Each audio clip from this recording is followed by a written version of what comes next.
Ribuan tahun lalu, saat akhir zaman es di Eropa, seorang pemuda gagal melakukan perburuan pertamanya dengan kelompok sukunya.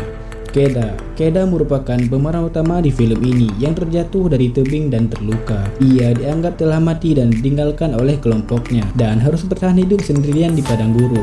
Parahnya lagi, ia bertemu dengan seekor serigala ganas dan yang menjadi rintangan baginya yaitu pulang sebelum musim salju yang mematikan tiba. Gimana cerita lengkapnya? Yuk langsung saja kita rekap alur cerita film Alpha 2018.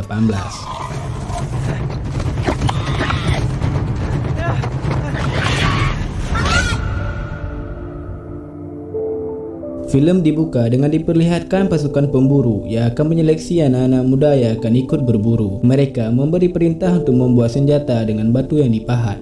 Hanya 2 orang yang berhasil lolos. Keda merupakan salah satu dari orang tersebut. Mereka yang lolos kemudian dipukuli agar fisiknya kuat. Kini kita diperlihatkan bahwa Keda adalah anak dari kepala suku tersebut. Terlihat ayahnya sangat menyayangi Keda.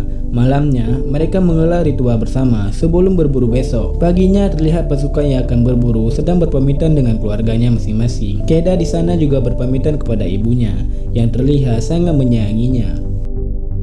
Perjalanan pun dimulai. Malamnya saat mereka sedang beristirahat, Tao menyuruh anaknya untuk mencoba menyalakan api dengan cara menggesek bambu. Namun tidak berhasil dan ayahnya mengatakan untuk bertahan hidup kau tak boleh pantang menyerah. Paginya mereka sedang melanjutkan perjalanan bertemu dengan sekelompok suku lain yang sedang berburu juga. Ternyata Tao dan kepala suku itu berteman. Akhirnya mereka berdua memilih untuk berburu bersama. Tao juga mengenalkan Keda kepada temannya itu. 2 skuad itu kemudian menemukan babi hutan, dan saat si babi hutan telah tertombak, Tao menyuruh Keda untuk membunuhnya. Akan tetapi Keda yang kasihan tak sanggup membunuhnya. Si ayah yang kecewa kemudian berkata hidup hanya untuk orang yang kuat, dan dia pun menuntaskan babi hutan itu. Saat 2 skuad sedang menyantap hasil pemburuannya, mereka terdiam dan mendeteksi ada bahaya yang mendekat. Tiba-tiba datang hewan buas dan menyerang salah satu orang di sana. Semua orang di sana kaget, terlebih lagi Keda yang baru pertama kali ikut berburu. Hari berikutnya, setelah mereka selesai melakukan upacara kematian, 2 skuad itu kembali melakukan perburuan. Mereka yang telah menempuh jalan cukup jauh memilih untuk beristirahat di gua. Terlihat Tao sedang memberitahu kepada Keda di bukit sana ada sekumpulan serigala. Pemimpin serigala itu bernama Alpha. Dia terus menjaga kawanannya di atas yang lain dan sudah pasti dia selalu dalam bahaya. Menurut Tao, serigala tak dilahirkan sebagai Alpha, tapi dia dapatkan itu dengan keberaniannya. Setelah itu ayah Keda juga memberitahu cara mencari petunjuk pula menggunakan tangannya yang dihadapkan dengan rasi bintang. Hari berikutnya, Tao menemukan kotaran bison dan menjadi lebih semangat karena mengetahui target mereka sudah dekat. Orang-orang di sana kemudian mengoleskan lumpur itu di wajah dan senjatanya. Mereka langsung menyerang bison itu. Bison yang mengetahui mereka akan diburu malah memilih untuk terjun ke bawah tebing. Namun sayang, salah satu bison memilih untuk menyerang Keda sampai terjatuh. Tao yang melihat hal itu langsung melemparkan tombaknya ke bison. Namun sayang, bison itu tidak mempedulikannya, kemudian menjatuhkan Keda ke tebing yang sangat curam. Dan ternyata Keda menyangkut di sebuah batu. Namun dia sudah tak kuat melepaskan tangannya. Ia pun terjatuh di antara bebatuan tebing sampai tak sadarkan diri. Ayahnya yang melihat Keda jatuh menangis terseduh-seduh. Sampai malam terlihat ayahnya juga terus memanggil-manggil Keda. Ia berharap Keda sadarkan diri. Kemudian temannya berkata sudah waktunya kita pulang. Paginya dengan berhati, Tao memimpin upacara pemakaman anaknya diiringi dengan tangisan. Kemudian Tao pulang dengan membawa hasil pemburuannya. Menjelang sore, datang seekor burung mendekati Keda, menotol Keda dan membuatnya terbangun dari pingsannya. Saat sadar, Keda terus memanggil ayahnya. Dia yang masih lemah berusaha untuk turun ke bawah tebing. Namun sayang, tak ada lagi pegangan yang ia temukan, membuat dia berjam-jam berdiam diri, memegangi batu itu dengan sisa tenaganya. Langit yang mendung, kemudian turun hujan dengan sangat deras, membuat lembah yang ada di bawahnya seperti sungai mengalir. Keda yang mulai tak kuat memilih untuk terjun ke bawah. Saat Keda terbangun dari pingsannya, dia langsung meminum air yang ada di dekatnya. Setelah itu, Keda mencoba mengobati kakinya yang patah tulang. Saat udah mendingan, Keda berjalan kembali ke tempat itu di mana mereka berburu kemarin. Di sana Keda melihat tumpukan batu dan menyadari bahwa si ayah telah menganggapnya telah mati. Hari berikutnya, terlihat segerombolan serigala yang akan menyerang dirinya. Keda langsung naik ke atas pohon tempat dia tidur semalam. Dia berhasil lolos dari terkaman para serigala itu, walaupun dia sempat tergigit oleh salah satu serigala di sana. Tapi dia berhasil menusuk serigala itu hingga tak sadarkan diri. Keda terus berada di atas pohon itu sampai pagi. Setelah mengumpulkan keberaniannya, Keda turun dari pohon itu dan mencoba akan membunuh serigala itu. Akan tetapi dia yang kasihan lagi-lagi tak dapat membunuh dan memilih untuk membawa serigala itu bersamanya dan mengikat mulut si serigala itu agar tidak menggigitnya.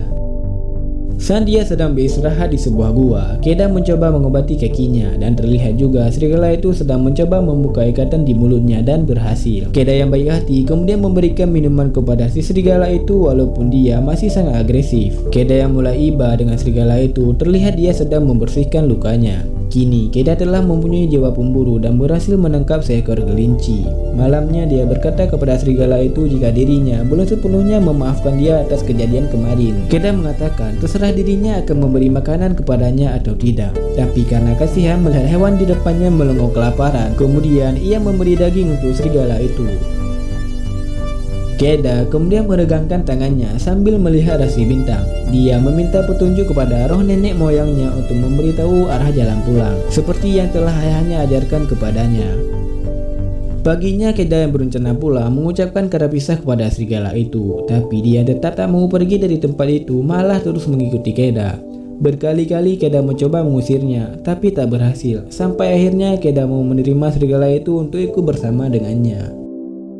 Esoknya mereka berburu bersama dan Alpha berhasil mendapatkan hewan untuk mereka makan. Kini serigala itu sudah tidak agresif lagi dengan Keda. Terbukti saat Keda sedang tidur, serigala itu diam-diam mendekati Keda dan tidur di sampingnya. Paginya saat mereka sedang mandi, Alpha berhasil menangkap ikan untuk mereka santap. Kemudian mereka melanjutkan perjalanannya kembali dan sejak saat itulah Keda memanggil serigala itu dengan sebutan Alpha.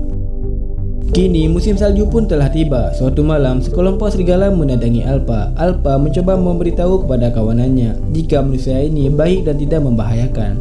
Dan dengan berat hati, Keda pun menyuruh Alpha untuk balik lagi dengan keluarganya. Setelah Alpha pergi, Keda melanjutkan perjalanannya sendiri. Dia terus merasa kedinginan setiap malam. Terlihat juga dia bermimpi melihat ibunya berteriak ketika ayahnya berkata Keda telah meninggal. Beberapa hari kemudian, badai salju pun datang dan melanda tempat itu. Saat itu, Keda melihat Alpha sedang bersama keluarganya. Dengan semangat, Keda berlari untuk mendekati mereka. Namun sayang, es yang dia pijaki retak dan ia pun terjatuh. Si Alpha yang melihatnya langsung bergegas menolongnya. Dan semenjak itulah, Alpha tak lagi meninggalkan Keda. Esoknya, mereka mulai melanjutkan perjalanannya kembali. Di tengah perjalanan, Keda sangat senang melihat ada seorang di samping tenda dan langsung mendekatinya. Akan tetapi, harapan Keda hilang saat tahu orang itu ternyata telah meninggal. Keda lalu mengambil senjata panah yang ada di mayat itu dan kembali melanjutkan perjalanan. Saat mereka beristirahat di dalam gua, mereka didatangi hewan buas. Saat hewan itu akan menyerang Keda, Alpha langsung melawannya dan mereka pun berkelahi. Kemudian Keda memberanikan diri untuk memanah hewan itu hingga mati. Akan tetapi akibat kejadian itu, Alpha terluka parah sampai dia pincang. Esoknya mereka yang tak pantang menyerah kembali melanjutkan perjalanan untuk yang kesekian kalinya. Di sana Keda berhasil menemukan setumpukan bebatuan yang ia lewati bersama keluarganya waktu itu. Fisik Keda yang mulai memburuk membuat dia batuk darah sampai terjatuh. Kini giliran Alpha yang terjatuh karena kelelahan. Keda yang tak ingin kehilangan sahabatnya itu memohon kepadanya untuk tetap kuat, dan dia pun menggendong Alpha untuk ikut pulang bersamanya. Alhasil Keda pun sampai di desa halamannya bersama Alpha. Tentu saja ayah dan ibunya yang melihat langsung memeluknya.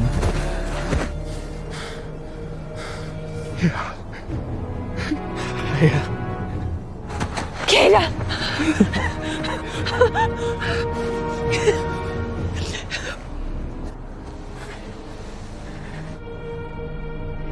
Di dalam, Keda dan Alpha diobati oleh tabib di sana. Saat diperiksa, ternyata Alpha sedang mengandung dan akan segera melahirkan.